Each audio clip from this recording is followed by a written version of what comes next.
মুসৌরির অভিজাত সেবাই হোটেলের বন্ধ ঘরের মধ্যে পাওয়া গেল গার্নেট ওহেম নামে এক ধনী ইংলিশ রমণীর মৃতদেহ। ময়নাতদন্তে জানা গেল বিষ প্রয়োগে মৃত্যু হয়েছে তার। ঘরে কিন্তু পাওয়া গেল না কোনো বিষের শিশি। সন্দেহের তীর গিয়ে পড়লো তার বন্ধু কাম রুমমেট ইভার ওপর।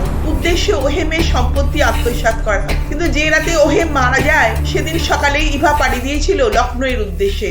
তাহলে সময়টা 1911। সেই সময় ব্রিটিশ ভারতে সই করে কিনতে হতো ওষুধ। ওষুধের দোকানে কোনো সইয়ের সঙ্গে মিলল না ইভার হস্তাক্ষর। কিনারা হলো না এই মৃত্যু রহস্যের।